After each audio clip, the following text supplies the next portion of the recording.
로마서 8장 28절서부터 39절입니다. 제가 가지고 있는 성경은 신약 250페이지에 있습니다.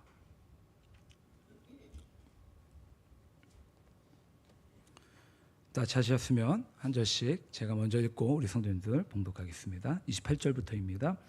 우리가 알거니와 하나님을 사랑하는 자 곧 그의 뜻대로 부르심을 입은 자들에게는 모든 것이 합력하여 선을 이루느니라. 미리 아신 자들을 또한 그 아들의 형상을 본받게 하기 위하여 미리 정하셨으니 이는 그런 많은 형제 중에서 맏아들이 되게 하려 하심이니라. 또 미리 정하신 그들을 또한 부르시고 부르신 그들을 또한 의롭다 하시고 의롭다 하신 그들을 또한 영화롭게 하셨느니라. 이 일에 대하여 우리가 무슨 말하리요? 만일 하나님이 우리를 위하시면 누가 우리를 대적하려? 자기 아들을 아끼지 아니하시고 우리 모든 사람을 위하여 내주시니가 어찌 그 아들과 함께 모든 것을 우리에게 주시지 아니하겠느냐? 능히 하나님께서 택하신 자들을 고발하리요 의롭다 하신 이는 하나님이시니 누가 정죄하리요? 죽으실 뿐 아니라 다시 살아나신 이는 그리스도 예수시니 그는 하나님 우편에 계신 자요 우리를 위하여 간구하시는 자시니라. 우리를 그리스도의 사랑에서 끊으리요 혼란에서 공고나 박해나 기근이나 적신이나 위험이나 가리라. 기록된 바 우리가 종일 주를 위하여 죽임을 당하게 되며 도살당할 양같이 여김을 받았나이다 함과 같으니라. 말미암아 우리가 넉넉히 이기느니라. 내가 확신하노니 사망이나 생명이나 천사들이나 권세자들이나 현재일이나 장래일이나 능력이나 부품이나 기품이나 다른 어떤 피조물이라도 우리를 우리 주 그리스도 예수 안에 있는 하나님의 사랑에서 끊을 수 없으리라. 아멘. 아멘. 잠시 교도시 말씀드리겠습니다. 내일 모레 화요일부터 제가 2026년 만나 인터체인지 컨퍼런스가 있습니다. 만나 분당교회를 2박 3일 동안 좀 다녀오겠습니다. 작년에도 제가 다녀왔었는데 굉장히 좋은 시간이었었습니다. 참고로 만나 분당교회는 분당 만나교회죠. 정확하게는 감리교단이고요. 김병삼 목사님이시라고 교계에 좋은 책들 정말 많이 쓰신 목사님이시고 저도 이분 책을 몇 권 읽었던 적이 있습니다. 소위 말하는 메가처치입니다. 그러니까는 뭐 어떻게 표현할지는 잘 모르겠는데 성도 수가 10,000명을 넘어간다라고 합니다.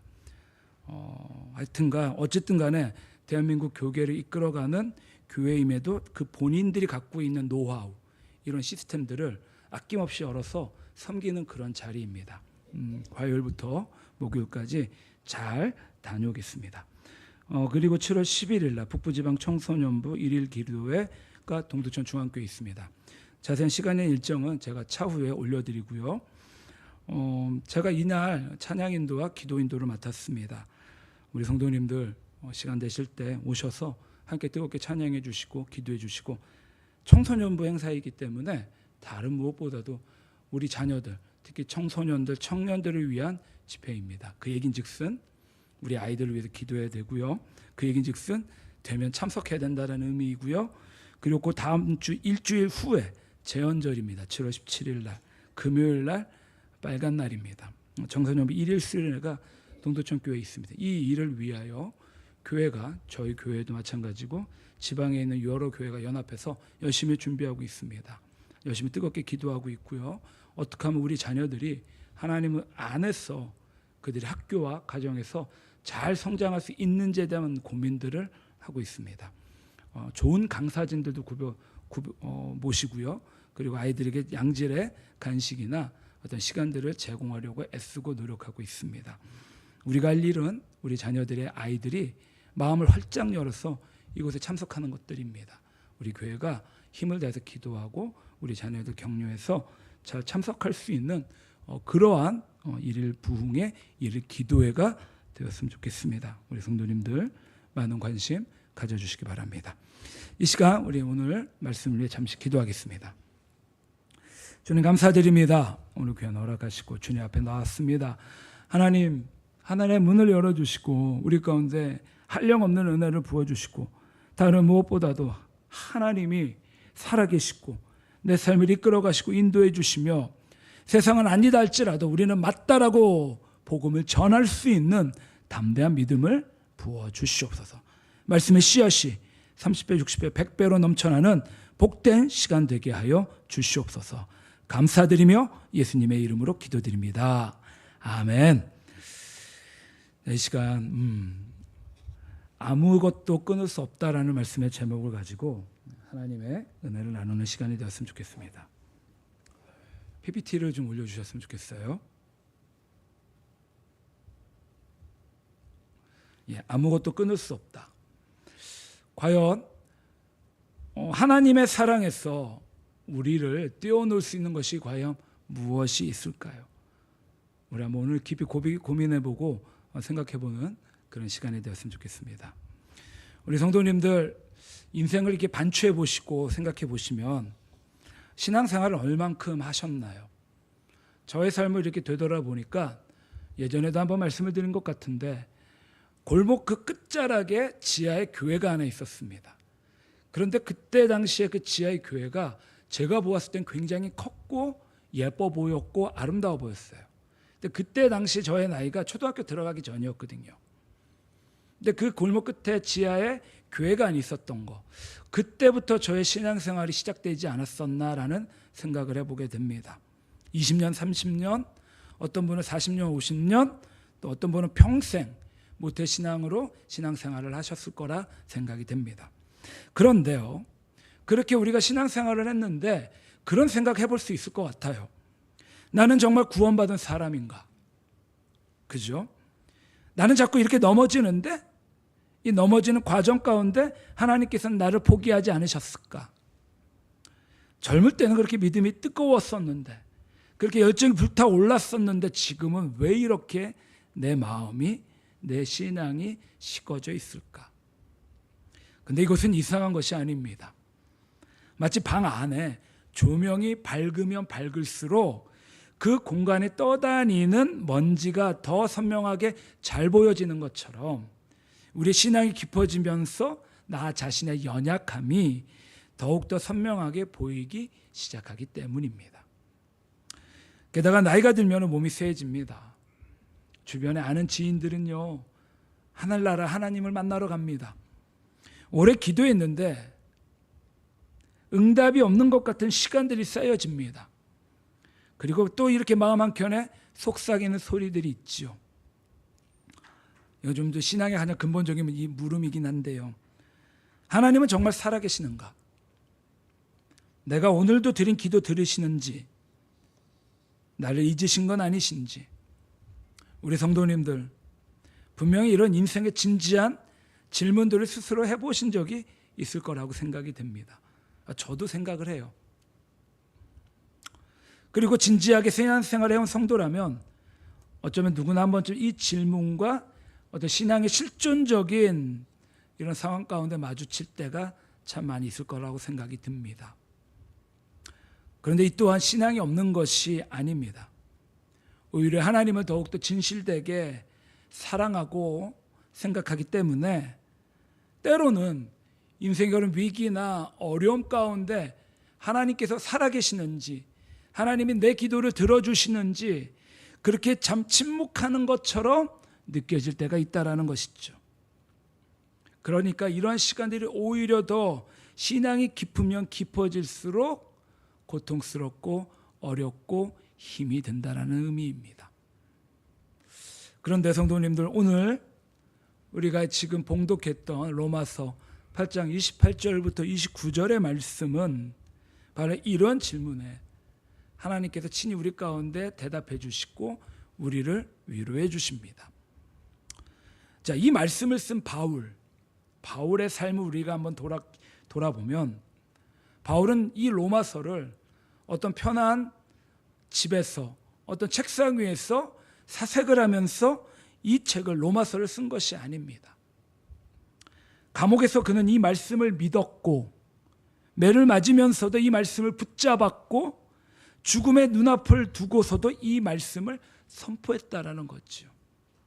그렇게 생각해 보면은요, 이 시대를 살아가는 우리 믿음을 돌이켜 보면 죄송한 표현이지만 정말로 연약하구나라는 생각이 들 때가 너무나 많이 있습니다. 우리 신앙의 선배들은 하나님을 믿고 예수님을 구원자라고 고백하는 그 순간만큼 자기 목숨을 내어놓고 그렇게 나아갔는데, 때로는 우리도, 저도 조그마한 이해타산에 하나님을 무시하고 인정하지 않고 넘어가고 스쳐 지나갈 때가 참 많이 있었다라는 것이지요. 그러게 오늘 이 말씀은 단순히 이론이 아니라 삶으로 검증된 복음의 확신입니다. 복음의 확신인 거예요. 바울은 고린도후서 11장 23절 이하에 자신이 겪은 일들이 이렇게 고백합니다. 39대를 5번 맞았고 3번 태장으로 맞았고 1번 돌에 맞았고 3번 파산을 당했고 강물의 위험, 강도의 위험, 동족의 위험, 이방인의 위험, 그 모든 것을 겪은 사람이었어요. 그 모든 것을 겪은 사람이 이렇게 말합니다. 39절. 높음이나 깊음이나, 이거 넘어갈게요. 방금 건데. 예. 다른 어떤 피조물이라도 우리를 우리 주 그리스도 예수 안에 있는 하나님의 사랑에서 끊을 수 없으리라. 이거는 고통을 몰랐던 사람이 그냥 낙관적으로 사색을 통하여 고백한 고백이 아닙니다. 인생의 처절한 고통 한가운데를 지나가며 목숨의 위기 가운데에서도 통과한 사람이 도착한 신실한 확신이다라는 거지요. 오늘도 우리도 이 말씀을 통해서 우리 모두 그 확신의 땅을 잘 밟았으면 좋겠습니다. 그럼 그 확신의 땅은 무엇일까요?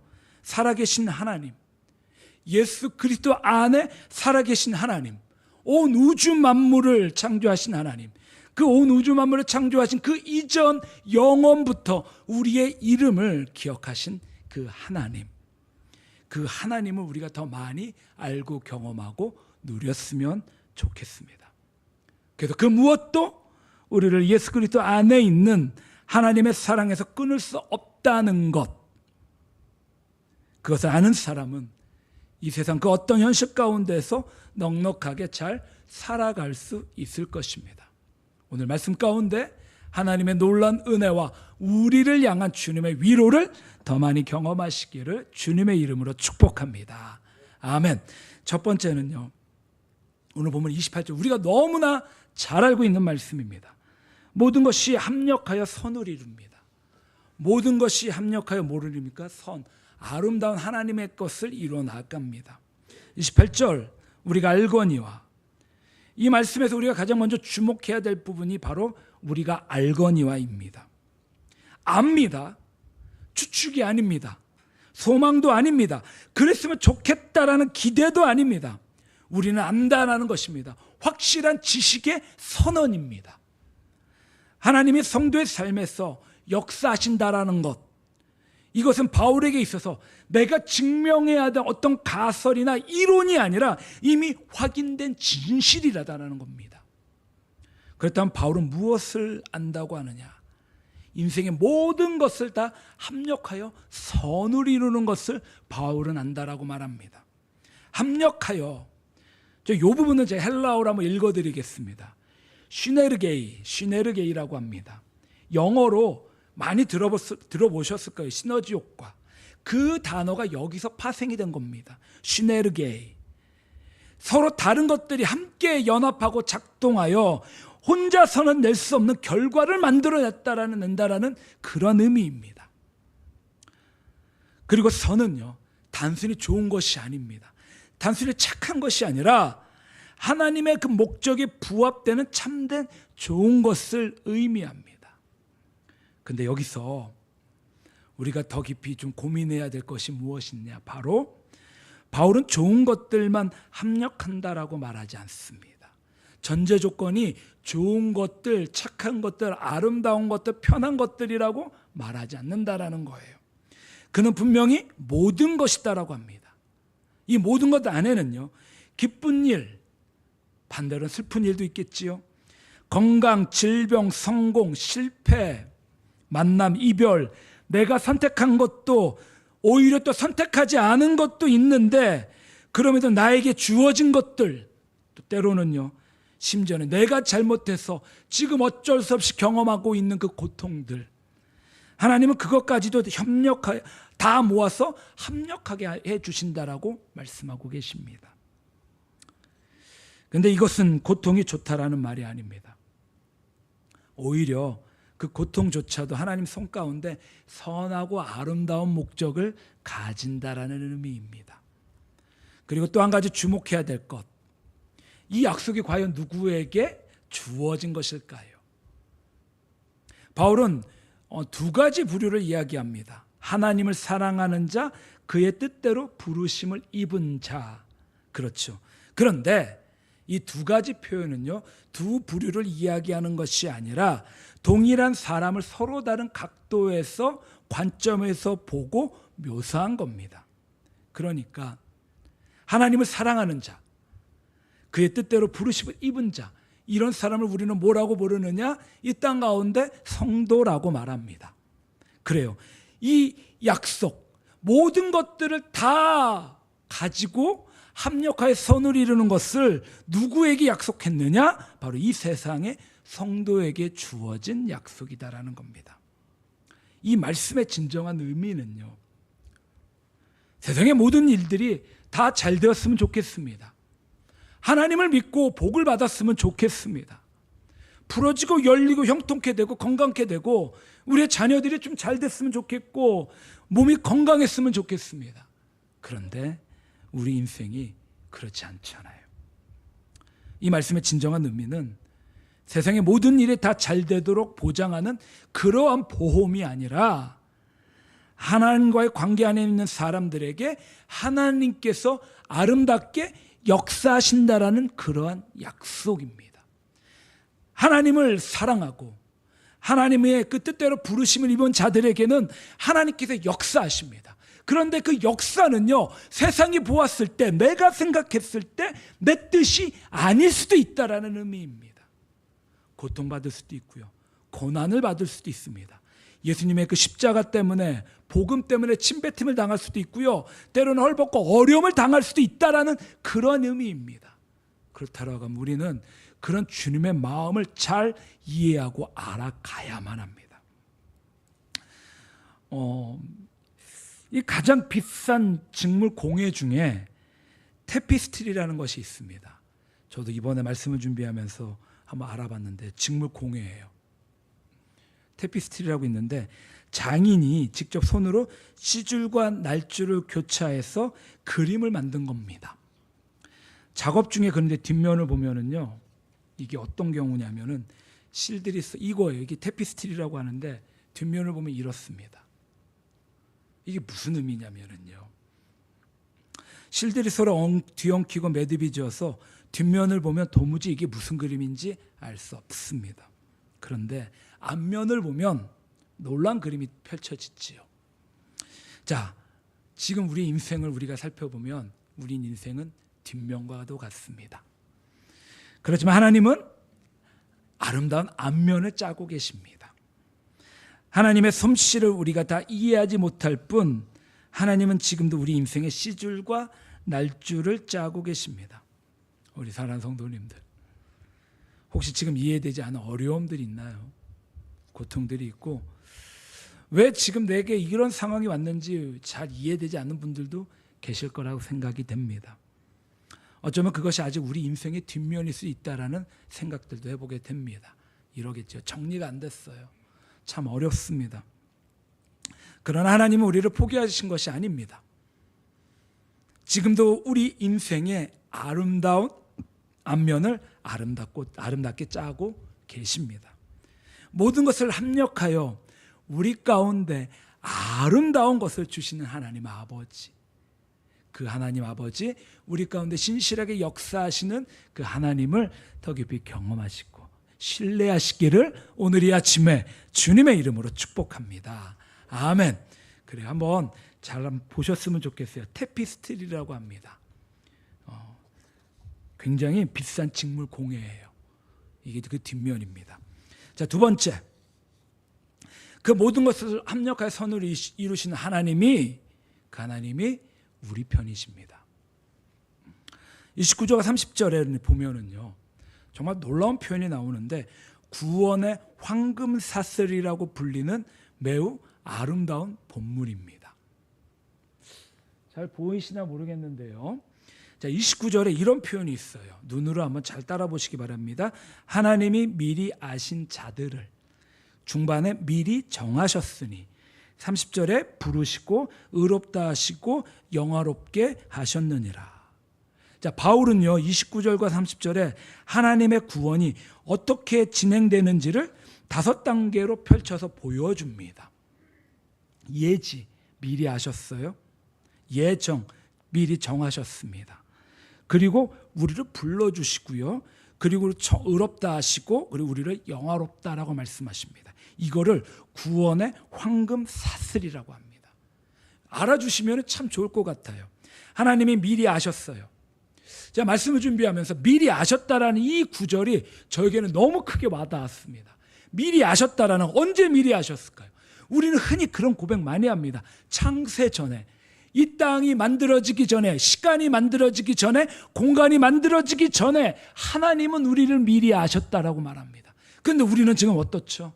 시간과 공간 가운데 우리는 영향을 받을 수 없는 유한한 물리적인 존재입니다. 그런데 우리를 하나님 아버지께서 미리 영원 전에 아셨다라는 거예요. 영원 전. 과연 우리가 이해할 수 있을까요? 우리는 이해하지 못합니다. 그냥 표현은 영원이다라고 표현하지만 그 영원전이라는 것도 우리는 도저히 이해할 수 없는 그런 영역입니다. 그런데 그런 영역 전에 하나님께서 우리를 미리 아셨어요. 단순히 미래 정보를 사전에 인식한 것이 아닙니다. 구약에서 안다라는 것은 친밀한 관계적 지식이에요. 내가 너를 알아라는 이런 의미는요, 창세기에서 아담이 그의 아내 하와를 알았다라는 그런 부부간의 그런 가장 친밀한 알을 의미합니다. 하나님이 미리 아셨다라는 것은 그렇게 하나님이 우리를 친밀한 사랑으로 창세전에 영원 전부터 우리를 선택하셨고 그 관계 가운데 우리를 불러주셨다라는 겁니다. 오늘 말씀을 들으시면서 하나님께서 영원 전부터 나를 아셨다, 아시고 나를 부르셨다, 이것만 우리가 깨닫고 이해하고 인정하고 나아가셔도 오늘 주일 아침 예배 이 설교를 들으신 것 성공하셨다고 저는 생각합니다. 우리가 그렇게 주님의 마음을 알았으면 좋겠어요. 아버지께서 나를 어떻게 사랑하시고 언제부터 사랑하셨는지를 우리가 안다면 사실 우리의 신앙은 조금 더 진일보하고 이 땅 가운데 어려움이 있다 할지라도 그 어려움을 바라보지 아니하고 아버지 하나님, 그 모든 문제 문 위에 계시는 하나님을 더 많이 바라볼 수 있는 그런 신앙이 우리 가운데 더 많아질 수 있을 거라고 생각이 됩니다. 두 번째는요, 미리 정하셨어요. 이 또한 엄청난 겁니다. 미리 아셨는데 그때 아시고 나서 우리를 정하신 거예요. 미리 경계를 그으셨고 그 목적지를 미리 정하셨다라는 의미입니다. 하나님 우리 인생의 목적지를 가지고 계셔요. 우리 성도님들 인생의 목적이 무엇인가요? 우리 자녀들은 그럴 거예요. 공부 열심히 해서 좋은 대학 가고 좋은 대학 졸업해서 좋은 취직하고 결혼 잘하고 그 인생을 아름답게 잘 살아가는 목적들이 있을 겁니다. 그렇다라고 하면 인생의 후반을 살고 있는 우리는 과연 인생의 우리 목적이 무엇인가요? 한번 진지하게 한번 생각해 보시고 고민해 보셨으면 좋겠어요. 특별히 하나님 앞에 미리 정하심을 받았다면, 미리 안다라고 인지함을 우리가 경험하고 있다면 우리는 과연 인생의 진정한 목적이 무엇이 있을까요? 이제 29절에 보니까는요, 그 목적, 미리 정하신 그 앞에 뭐가 달려있느냐, 뭐가 있느냐, 그 아들의 형상을 본받게 하기 위하여라고 고백됩니다. 우리의 최종 목적지는요, 예수님의 형상을 닮아가는 겁니다. 하나님은 우리를 단지 구원하기 위한 뿐만이 아니라 예수님을 닮은 사람으로 완성시키는 겁니다. 예수님의 모습을 닮아가는 것, 내 삶을 아낌없이 내 이웃들에게 내어놓고 흘려보내는 것, 그것이 바로 예수님의 모습을 닮은 작은 예수로 살아가는 우리의 삶이 아닌가라는 생각들도 이 아침 해보게 됩니다. 그것이 하나님 우리에게 가지신 계획입니다. 자, 세 번째, 부르시고 불러주십니다. 현재적, 역사적 현재, 지금입니다. 복음을 통해서, 예수님을 통해서 죄인이, 그 복음이 죄인에게 찾아오시고 우리 가운데 오셨어요. 그리고 성령님의 역사로 그 마음을 열어 복음에 반응하게 하십니다. 그리고 나서 의롭다 하십니다. 예수님의 십자가의 보혈로 정말로 하나님 앞에 나아갈 수 없는 우리가 의의 세마포를 입고, 그리고 우리를 의롭다라고 말씀하십니다. 그리고 다섯 번째, 가장 놀랍습니다. 영화롭게 하셨느니라. 하셨느니라 과거형입니다. 그런데 이 일은 아직 일어나지 않은 미래의 일입니다. 하나님은 이미 이루어진 것으로 선언하십니다. 과거형이에요. 과거형인데 미래에 그렇게 된다라고 하나님께서 선언해 버리신 거예요. 이거를 신학에서는 예언적 과거형이라고 합니다. 이는 하나님이 시작하신 구원은 너무나 확실하고 너무나 명확하여 이미 완료된 것이나 다름없다라는 영적 확신을 우리 가운데 주십니다. 자, 한번 다시 한번 볼까요?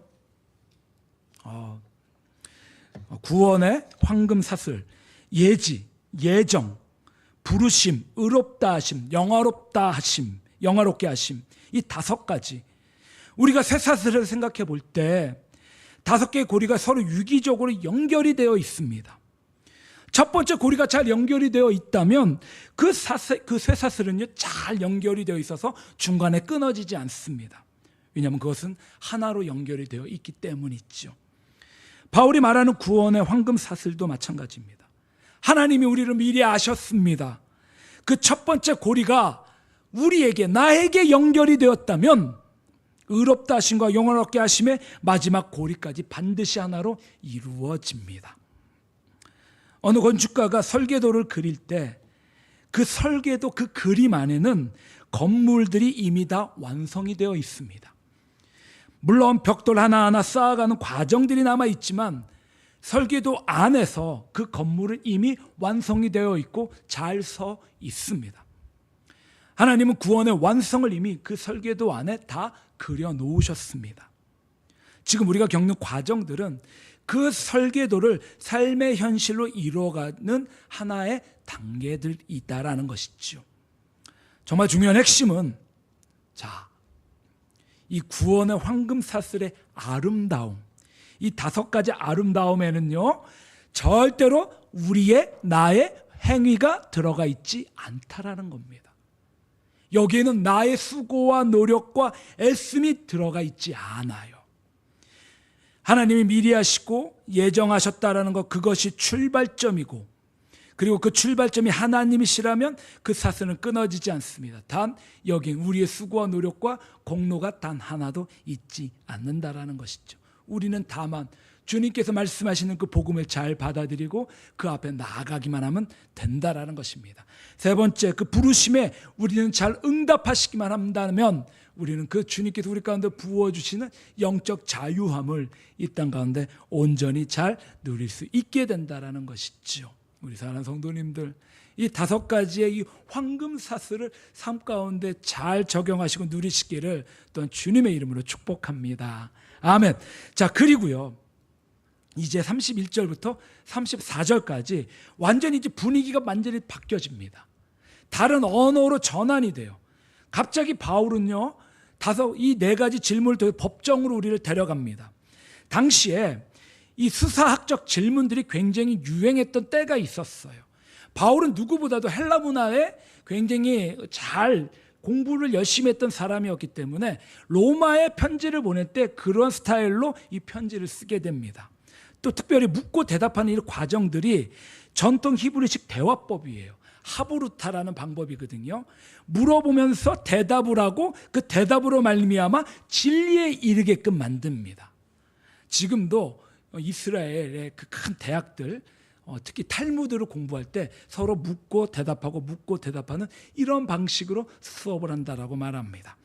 자, 이렇게 31절과 34절은요, 법정에 서서 검사 측의 모든 주장을 최고의 변호사가 하나씩 무력화시키는 그런 장면과도 같습니다. 첫 번째 질문 31절, 만일 하나님이 우리를 위하시면 누가 우리를 대적하리요? 위한다, 이 의미는요, 우리 편이라는 거예요. 우리 편에 서서 하나님께서 우리 편에 서서 우리와 함께 계시면 과연 누가 우리를 대적하느냐라는 그런 고백입니다. 그런데 이건 현실의 고통이 없다라는 말이 아닙니다.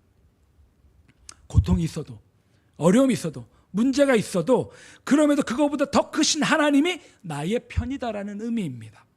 모든 문제의 문 위에, 모든 인생의 우선순위 위에 하나님 아버지가 거하고 계시고 그 하나님 나와 함께 하심으로 더 이상 문제가 어려움으로 경험되지 않는다라는 그런 고백입니다. 두 번째 질문 32절, 자기 아들을 아끼지 아니하시고 내주신 이가 어찌 모든 것을 우리에게 주시지 아니하겠느냐. 자, 이거는요 정말 바울이 정말 대단한 게 편지를 쓰면서도 당시에 그 유행했던 그 논리학도 여기 녹여냅니다. 소전제에서, 작은 것에서 대전제로 넘어가는 논증을 이 한 문장에 담아놓습니다. 하나님께서 가장 크고 소중하고 중요한 것을, 즉 독생자를 우리 가운데 내어주셨다면 그거보다 작은 것들을 아끼실 이유가 없다라는 의미입니다. 자, 십자가는 단지 죄의 용서를 위한 사건이 아니었습니다. 그것 하나님은 우리를 위해 가장 큰 희생을 치르셨다는 증거이고요. 하나님의 사랑이 얼마나 우리 가운데 깊으신지를 보여주는 그 영원한 표지판이 바로 십자가였습니다. 태초에 하나님께서 말씀으로 천지를 창조하셨습니다. 그 말씀이 예수님이셨고요.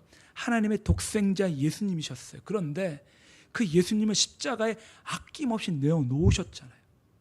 온 우주보다도 더 소중하고 중요한 독생자를 내어주셨는데 그보다도 작은 것들을 어떻게 우리 가운데 내어주지 않으실까요? 어떤 분이 이렇게 표현합니다. 십자가는 하나님의 사랑을 증명하는 영수증이다. 그리고 그 영수증은 이미 발행되었고 하나님은 우리에게 가장 귀한 것을 이미 주셨다라는 겁니다. 자, 33절. 누가 능히 하나님께서 택하신 자들을 고발하리요? 물어봅니다. 고발하다. 그렇죠. 법정에서 공식적으로 기소하다라는 뜻입니다. 성경에서 보면은요, 사단들을 뭐라고 표현하느냐면요, 형제들을 참수하는 자들이라고 말합니다. 참수하는 자들이에요. 사단은 밤낮으로 우리를 고발합니다. 밤낮으로 기소합니다. 뭐라고 고발할까요? 당신은 죄인이야. 당신 같은 사람이 어떻게 하나님을 믿을 수 있어? 당신은 죽어야 돼. 우리 마음 깊은 곳에서 계속해서 끊임없는 죄책감들을 퍼올립니다. 하나님 앞에 나아갈 때 눈머리조차 들 수 없을 정도로 우리 스스로를 참소하게 만듭니다. 과거에 정말로 많은 인생의 죄들이 생각나게끔 만들어요. 그런데 하나님 우리를 의의 세마포로 입혀주셔서 하나님은 더 이상 우리를 죄인이라고 말씀하지 않으시는데도요, 사정없이 검들고 참수합니다. 저 사람은 이런 잘못을 저질렀고 나는 자격이 없는 사람입니다 라고 계속해서 지속적으로 나 스스로를 생각합니다. 매너리즘에 빠집니다. 심지어는 교회 가운데 못 나오지도 못해요. 그런데 바울은 의롭다 하신 이는 하나님이시다라고 말씀합니다. 의롭다 하심, 칭의죠.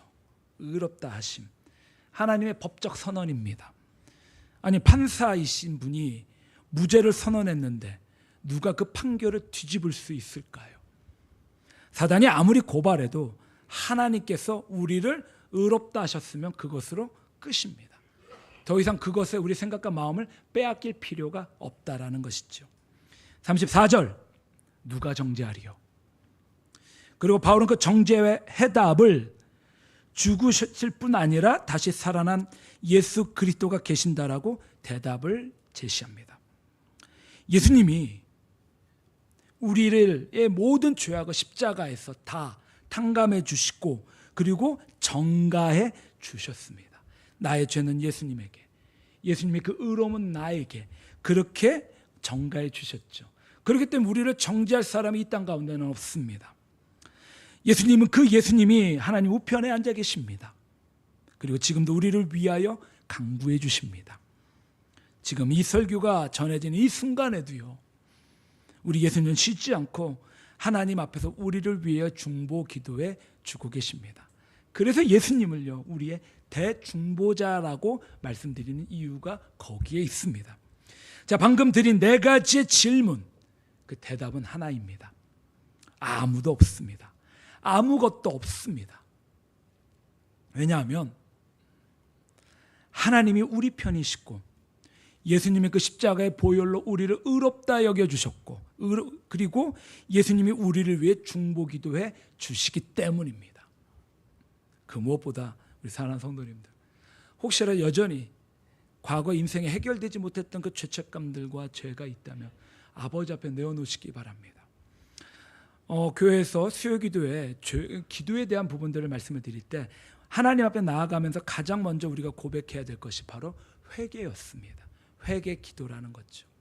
가장 먼저 우리 마음을 비워내는 거예요. 우리가 사도행전을 통해서 기도와 금식이다라는 말씀을 드리면서 금식은 내 안에 가지고 있는 그런 육신적인 욕망들을 내어놓는다라고 말씀드렸죠. 그 육신적인 욕망 가운데는 과거에 접했던 많은 인생의 죄들도 같이 포함이 되어 있습니다. 그래서 주님 앞에 기도함으로 말미암아 퍼내야 되는 거죠. 그렇게 죄와 죄책감에서 벗어난 예수님이 주신 그 구원의 참된 기쁨과 감사함과 그 은혜를 이 땅 가운데 아주 많이 누리시기를 주님의 이름으로 또한 축복합니다. 아멘. 자, 세 번째, 이제 이러한 것들에 대하여 아무도 우리를 끊을 수 없습니다.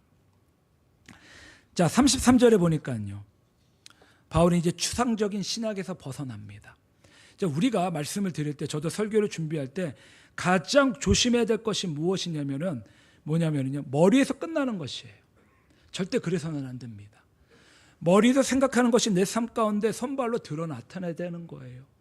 주님의 눈이 되고 주님의 손과 발이 되고 주님의 심장이 되어 주님의 마음을 가지고 이 땅 가운데 주님을 알지 못하는 이들, 특별히 한 영혼을 향한, 지역을 향한, 나라 민족을 향한 주님의 마음이 우리 가운데 있어야 된다라는 거지요. 자, 35절에서 바울은 현실의 위험 요소를 무려 7가지나 열거합니다. 환난, 공고, 박해, 기근, 적심, 위험, 칼. 이것들은 바울이 직접 겪은 것들입니다. 그러니까 이론적인 것들이 아니에요. 내가 겪은 이것들, 환난이나 공고나 박해나 기근이나 적시나 위험이나 칼, 이런 것들이 과연 나를 그리스도의 사랑에서 끊어낼 수 있을까라고 말합니다. 그런데 죄송한데 이것 가운데 단 한 가지만 저의 삶 가운데 있다면 고민할 거예요.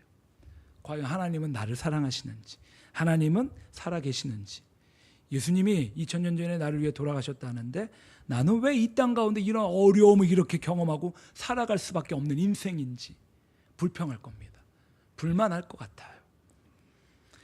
자, 바울은 시편 44편 22절을 인용하면서 36절을 기록합니다. 36절 기록된 바 이 말씀은요, 시편 44편 22절이에요.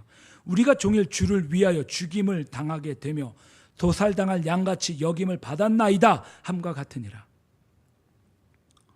이 말씀은 우리가 하나님을 믿어도요, 방금 바울이 이야기했던 7가지 환난, 공고, 박해, 기근, 적신, 위험, 칼, 이런 것들이 온다라는 거죠. 그러니까 우리가 지금까지 복음이다라고 생각하면 세상에서 잘 되는 것만 생각했어요. 그런데 사도 바울은 그렇지 않다라고 명확하게 말씀하고 계십니다. 성도의 삶에도 고통이 옵니다. 병이 오고 상실이 오고요, 눈물이 옵니다. 오죽했으면 시편 기자들이 그런 고백을 했겠어요. 시편 126편 5절과 6절에 울며 씨를 뿌리는 자는 기쁨으로 거두리로다. 눈물을 흘리며 씨를 뿌리러 나가는 자는 반드시 기쁨으로 그 단을 거두고 돌아오리로다. 나의 눈물을 주의 병에 담아 주시옵소서. 내 눈물이 주의 침상을 띄우고 내 요를 적시나이다. 얼마나 인생이 고통스러웠으면 다윗도 그런 고백을 주님 앞에 했을까요? 바울은 그런 어려움을 부정하지 않습니다. 무조건 잘 된다라고 이야기하지 않습니다. 그런데 37절에 놀라운 반전이 일어납니다. 그러나 이 모든 일에 우리를 사랑하시는 이로 말미암아 우리가 넉넉히 이기느니라. 넉넉하게, 그냥 이기는 것이 아니라 압도적으로 남을 정도로 이기고 초월할 정도로 이긴다라고 합니다. 근데 중요한 것은요, 바울은 내 힘으로 이기는 것이 아니라 나와 함께 하시는 하나님으로 말미암아, 우리를 사랑하시는 이로 말미암아 이긴다라고 합니다. 승리의 근거는요, 우리의 신앙의 강도나 우리의 의지가 아닙니다. 우리를 사랑하시는 그 하나님 아버지가 나와 함께 하시기 때문에 우리는 이런 어려움을 더 이상 어려움으로 기억하거나 생각하거나 거기서 빠지는 것이 아니라 그것으로 말미암아 우리는 넉넉히 이긴다라고 그분을 근거로 고백하고 있습니다. 그러기에 우리가 약해도 됩니다. 지쳐도 됩니다. 어려움 당해도 고민해도 됩니다. 왜냐하면 하나님의 사랑이 우리를 이기게 해주시기 때문이죠. 그리고 하나님이 오늘 우리와 지금 함께 해주시고 우리 사랑하는 성도님들의 삶을 지켜봐 주시고, 그리고 오늘 이 시간에 우리 성도님들의 마음을 위로해 주고 계십니다. 이제 바울은 로마서 8장 전체의 결론이고요, 성경 전체에서 가장 장엄한 선언 중 하나를 향해 나아갑니다. 38절과 39절, 이 두 절은요, 성경을 오래 읽어보신 분들도 읽을 때마다 마음이 벅차오르는 그러한 고백입니다. 38절, 내가 확신하노니 사망이나 생명이나 천사들이나 권세자들이나 현재일이나 장래일이나 능력이나 높음이나 깊음이나 다른 어떤 피조물이라도 우리를 우리 주 그리스도 예수 안에 있는 하나님의 사랑에서 끊을 수 없으리라. 특별히 39절의 말씀을 제가 주보에 올려놨습니다.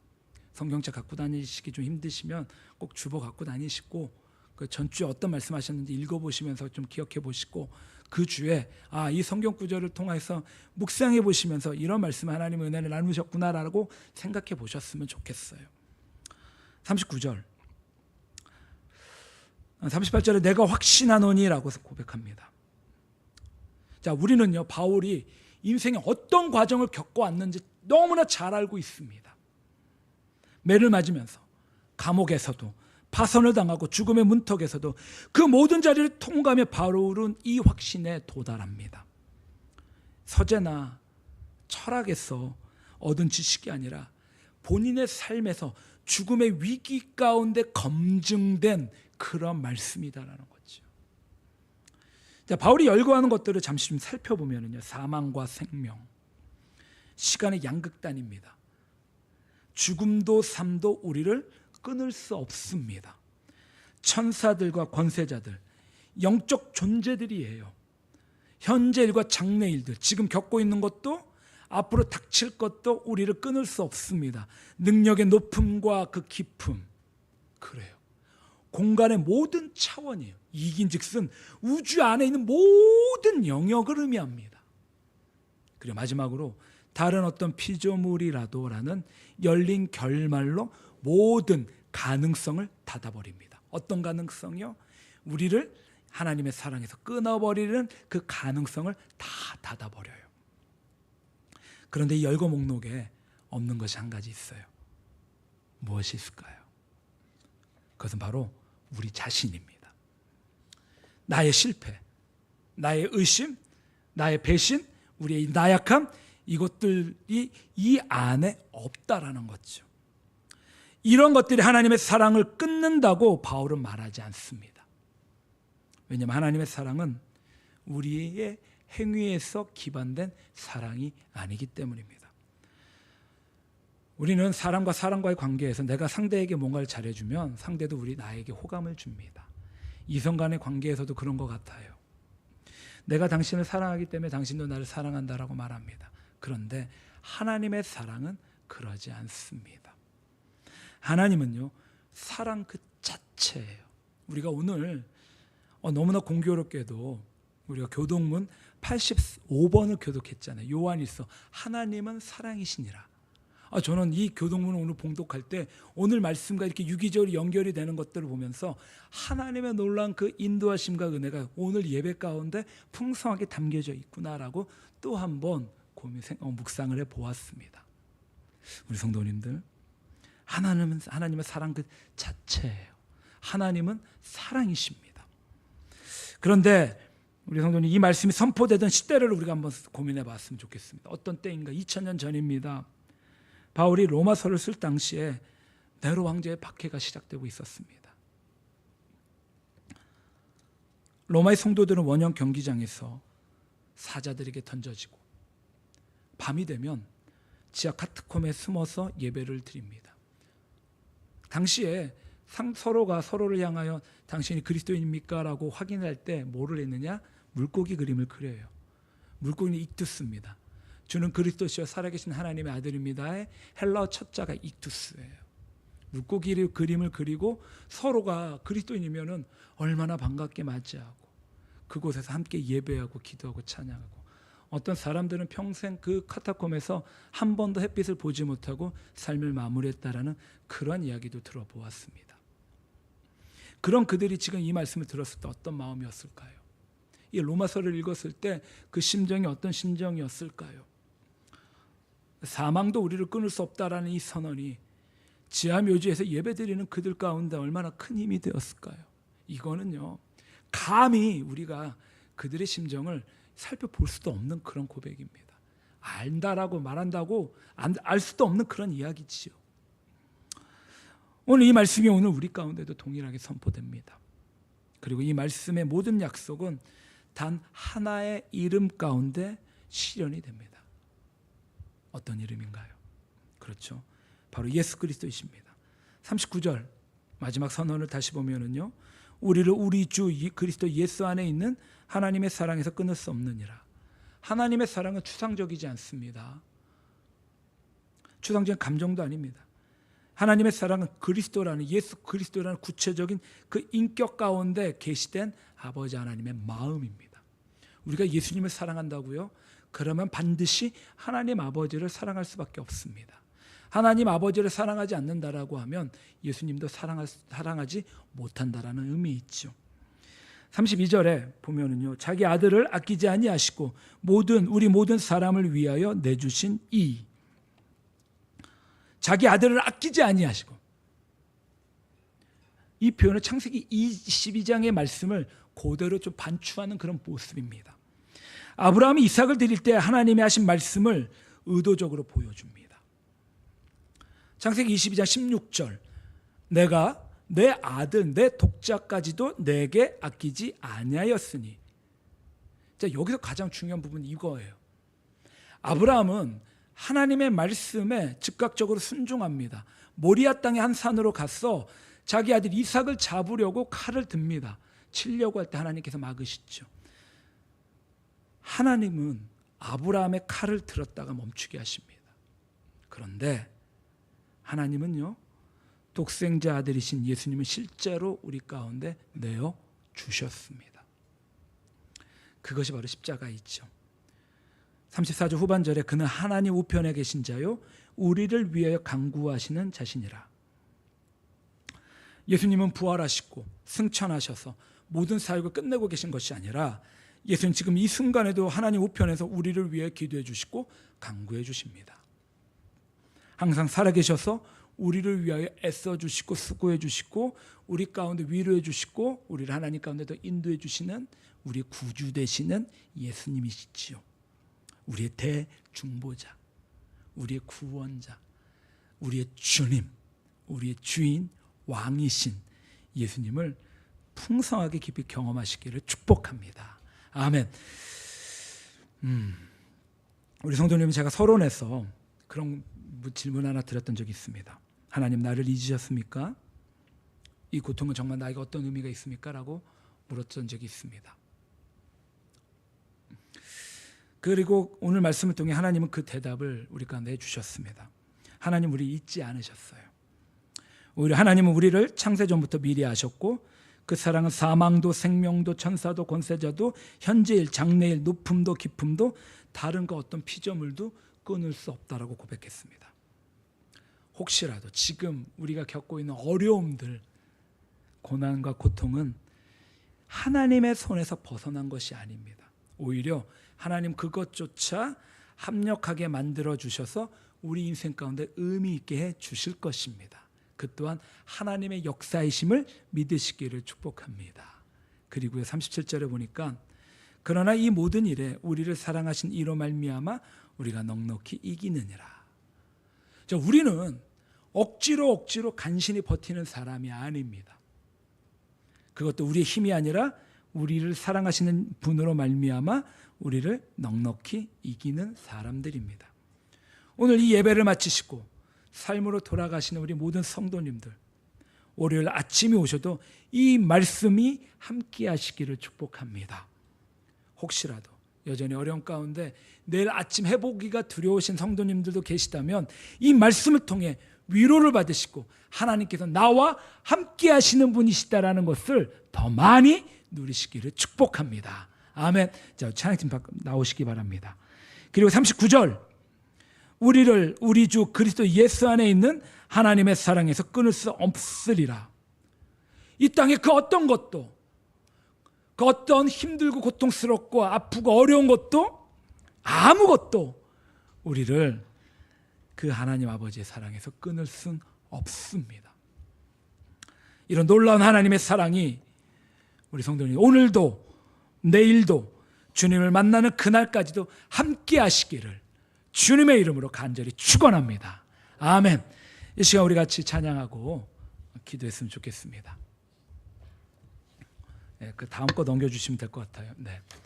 찬양하실 때 우리 세 가지 기도 제목을 우리가 잘 기억하시며 찬양했으면 좋겠습니다. 모든 것이 합력하여 선을 이루신 하나님이십니다. 하나님이 나의 편이시고요, 그 어떤 것도 끊을 수 없다는 이 세 가지 꼭 기억하시며 이 찬양 드리시고 주님 앞에 간절히 기도했으면 좋겠습니다. 같이 찬양 드리겠습니다.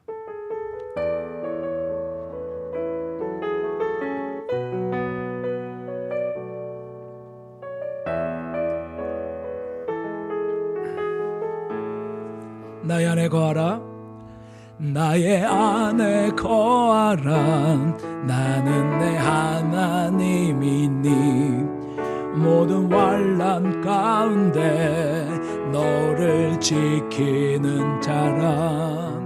두려워하지 말라, 내가 널 도와주리니. 놀라지 말라, 내 손 잡아주리라. 내가 너를 지명하여 불렀나니 너는 내 것이라. 내 것이라, 너의 하나님이라. 내가 너를 보배롭고 존귀하게 여기노라. 너를 사랑하는 내. 우리 후렴 한 번 더 고백합니다. 내가 너를 지명하여 불렀나니 너는 내 것이라. 내 것이라, 너의 하나님이라. 내가 너를 보배롭고 존귀하게 여기노라. 너를 사랑하는 내 여호와. 계속 반주해 주시고 이 시간 우리 같이 기도하기 원합니다. 우리 하나님은 우리의 모든 것을 합력하여 놀라운 선을 이루시고 우리 가운데 역사하신 하나님이십니다. 그 하나님이 우리 편이시고 그 하나님의 사랑을 그 아무것도 끊을 수 없음을 이 시간 우리가 주님 앞에 고백하며 나아가기 바랍니다. 함께 기도하겠습니다. 주님, 간절히 바라고 원합니다. 인생에 이해되지 않은 고통 가운데에도 그 하나님의 선하신 손길을 믿는 믿음 위하여 우리 인생을 시줄과 날줄로 여전히 쌓고 계시는 하나님 아버지, 여전히 이해할 수 없는 상황 가운데 있습니다. 여전히 어려움 가운데 있습니다. 응답되지 않은 기도들도 있습니다. 그러나 주님, 우리가 우리의 인생의 뒤편만을 보지 아니하고 주님 지금 앞면을 아름답게 짜고 계시는 그 하나님 바라보게 하여 주시옵소서. 기쁜 일도 슬픈 일도 혹시라도 내가 선택하지 않은 일들 가운데에도 우리 주님의 손에서 합력하여 선을 이루게 하시고 아버지가 하나님이 나의 편이 되시고 아무것도 그 은혜 그 사랑에 끊을 수 없음을 고백하게 하여 주시옵소서. 하나님, 그 하나님을 더 깊이 경험하고 알고 누리기 원합니다.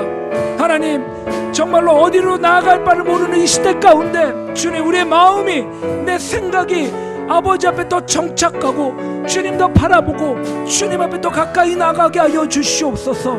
여전히 우리는 연약합니다.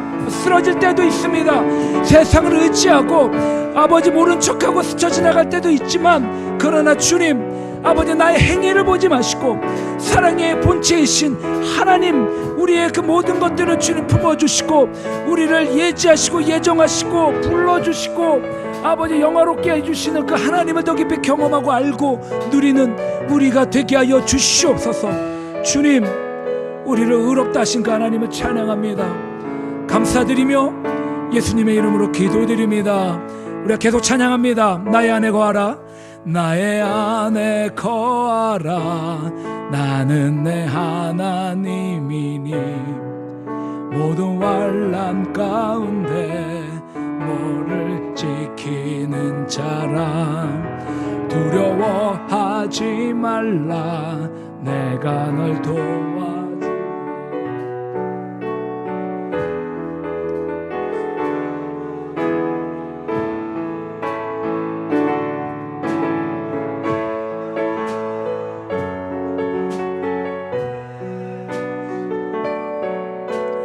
내 것이라 너의 하나님이라, 내가 너를 보배롭고 존귀하게 여기노라.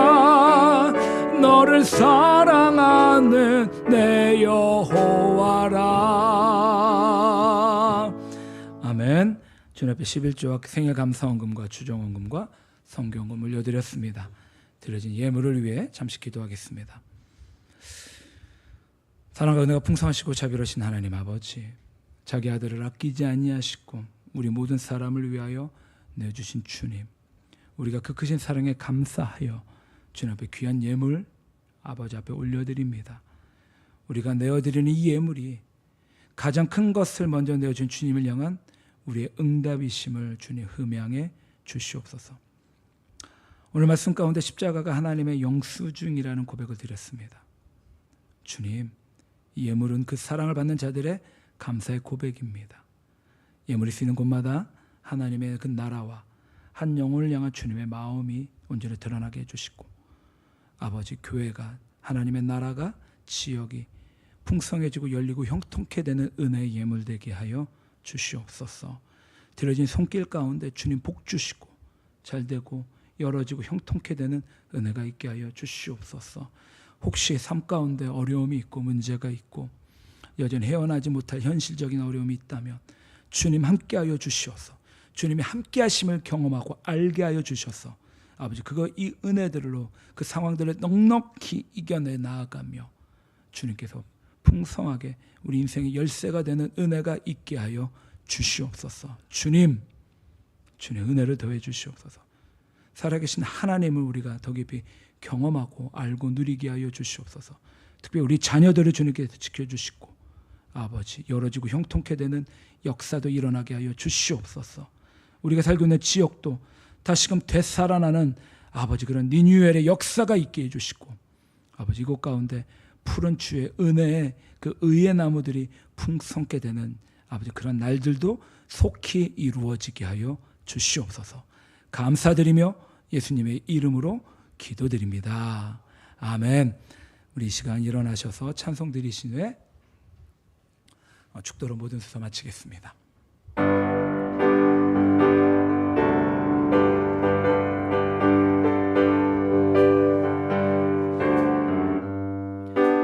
나 어느 곳에 있든지 늘 마음이 변하다. 주 예수 주신 평안아 늘 충만하도다. 나의 마음속이 늘 평안해. 나의 마음속이 늘 평안해. 악한 죄 파도가 많으나 마음이 늘 우리 4절 하겠습니다. 주 예수 온갖 고난을 왜 몸소 당했나. 주 함께 고난 받으며 멸류관 얻겠네. 나의 마음속이 늘 평안해. 내 마음속이 늘 평안해. 악한 죄 파도가 많으나 마음이 늘 평안해. 이제는 우리 주 예수 그리스도의 한없는 은혜와 아버지 하나님의 그 영원하신 사랑하심과 성령님의 감화감동 교통 역사하심에 그 어떤 환난과 공고와 어려움 가운데서도 그리스도 예수 안에 있는 하나님의 사랑을 확신하며 바라며 나아가는 아버지 보산동과 동두천과 열방과 죄 사랑하는 모든 신실한 성도들 머리 위에 교회와 가정과 학교와 직장과 사업장과 모든 시대와 세대 가운데 지금부터 영원토록 충만히 함께 있기를 간절히 축원합니다. 아멘.